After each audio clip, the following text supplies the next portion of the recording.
Sahabat Kompas TV, kembali lagi bersama saya Edwin Chan di Top 3 News Kompas TV. Kita akan membahas 3 berita terpopuler yang terjadi pada hari ini, hari Rabu, 20 Desember 2023. Langsung kita lihat ke berita yang pertama. Video viral memperlihatkan seorang oknum polisi di Palembang yang tengah mengintimidasi dan juga mengancam warga.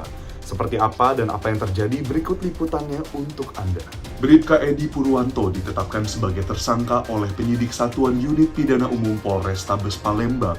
Penetapan tersangka berdasarkan laporan dari korban dan barang bukti video viral serta dari hasil pemeriksaan saksi, korban, dan juga tersangka.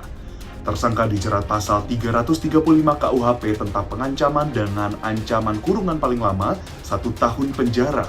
Usai ditetapkan sebagai tersangka, oknum polisi tersebut langsung ditahan di Bid Propam Polda Sumsel. Kami sudah melakukan pemeriksaan secara maraton terhadap anggota tersebut.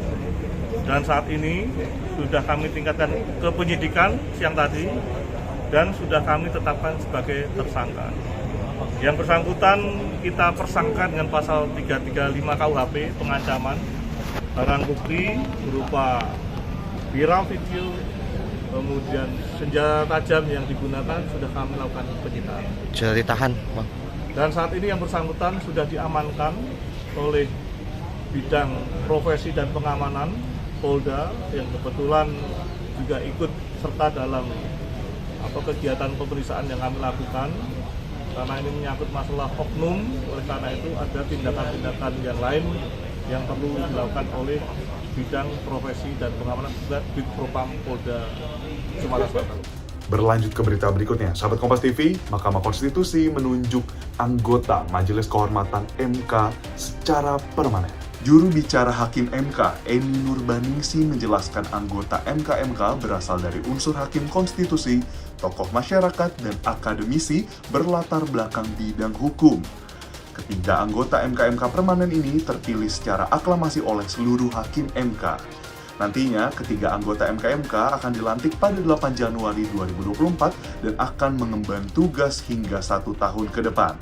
Anggota MK-MK memiliki kewenangan untuk menegakkan pedoman perilaku hakim konstitusi berdasarkan laporan maupun temuan.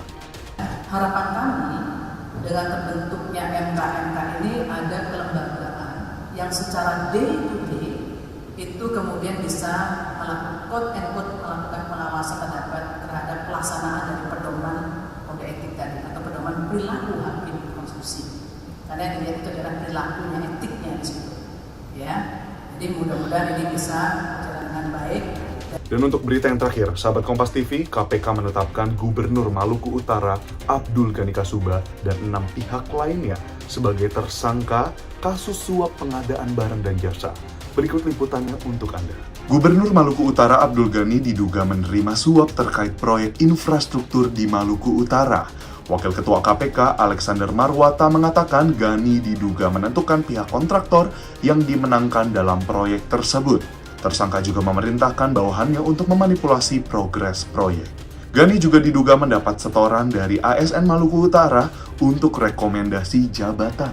Dan itulah dia sahabat Kompas TV, 3 berita terpopuler yang terjadi pada hari ini. Saya Edwin Chan, pamit undur diri. Sampai jumpa di Top 3 News Kompas TV berikutnya. Jangan lupa untuk berikan like, komen, dan juga share berita ini kepada kerabat dan keluarga semua. Dan yang terakhir, jaga selalu kesehatan Anda dimanapun Anda berada. Sampai jumpa.